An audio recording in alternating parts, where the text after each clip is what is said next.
step one is you need awareness.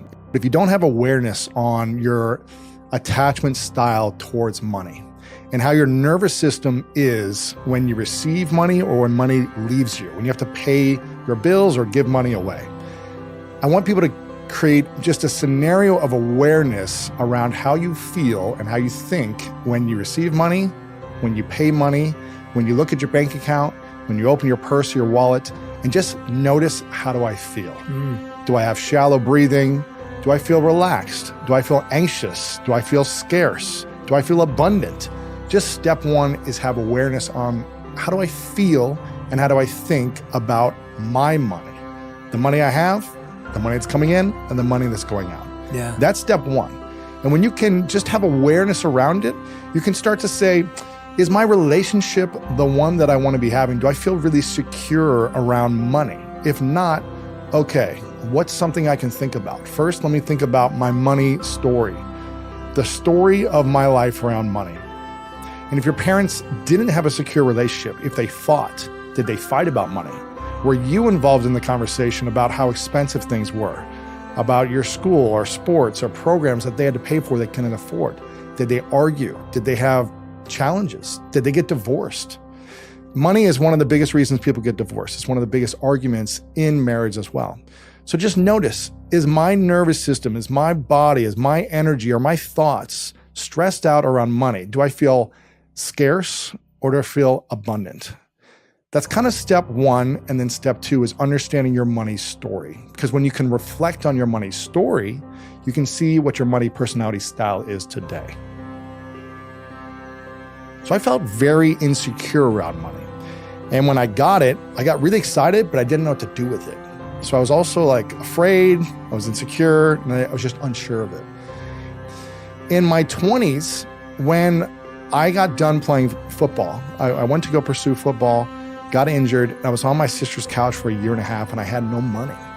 And I just felt like, how am I gonna make this work? How am I gonna make money? I don't know what my skills are. I don't know what my talents are. This is in 2008 when the economy was crashing. So it kind of felt like it is right now with inflation going up so much right now and people worried about money in the future. I didn't understand. And I needed to find money mentors to start teaching me how to learn about how I can receive money and spend it in a more efficient way. And that was kind of the journey of me starting to figure this out. But if we don't have the tools or the money knowledge, then we're always going to be stuck in our money story as our money personality style. And so it's getting to understand awareness. How does it feel when I receive money and I spend money? Yeah. What is the history of the story around money for me? Did my parents fight? Did I feel anxious around money? I had like some wounds around money. I had people steal from me as well. So I just had all these different wounds that I had to address and get clear on. And I had to learn how to start healing those money wounds. Write down some of these things so you have awareness, first off, on why you think and feel the way you do around money. Then you can start to see how your personality style towards money now is either helping you create more abundance or keeping you in scarcity and lack. And from there, we can start to have some breakthroughs. So many people are struggling to be figuring out how to get out of debt. They have this weight that's carrying them back, but they still want to feel like they're free to live a life of their dreams. They want to be able to go on a trip with a friend a few times a year. They want to go to those expensive concerts. They want to have fun still, but they're unfortunately in a lot of debt. So there's something that's pulling them back as they're trying to go forward. And they feel like there's no way to break free. They think about the rising costs of eggs, the inflation, how everything is just constant. You can't afford a home anymore. All these things seem impossible to break through. But people want to feel free, but they don't feel emotionally free because of all the baggage they have in their life. And that's what I want people to start to feel, is how can you feel emotionally free so that your money can come to you effortlessly, and when it leaves you, it's not a bad thing. And the more we relax, the more we can receive. And so if I'm tight and I'm always anxious, or I'm not willing to look at my bank account because I'm afraid of what's in there, how are we able to receive more and spend more freely? And I think for many years, I learned how to make money, but I didn't learn how to spend money. And so I just hoarded it because I was afraid to go back being broke on my sister's couch. I didn't want to go be broke again. I had $1 million in the bank and I was sleeping on friends' couches. I was sitting in the middle seat, the cheapest seat I could on buses or on planes. And I'd always be like, man, I'm so uncomfortable the next day. Like my back hurts. Like I'm not feeling free because I was afraid. I was anxious to lose money. And that is not emotional freedom. When you have lack, how do we rewire our brain to create abundance when you have nothing and you don't know how to earn more money? The first thing I think you need to be aware of is that your beliefs dictate your behaviors. So if you believe that money is bad, or people who make a lot of money are bad and take advantage of others, and therefore me having lack right now means I'm a good person and I don't want to become a bad person, then that belief is going to dictate your behaviors and you're going to stay in lack. You're going to stay in scarcity and you're going to see opportunities that only give you just enough, as opposed to opportunities that could create incredible wealth for yourself financially, but also an emotional wealth that you've never had before. So that's one of the things you want to understand is first that your beliefs dictate your behaviors. I literally wrote a list down of all these different things that I thought were my talents. I go, how can I make money? I don't have any skills. I played football and now I'm injured. What can I do for people?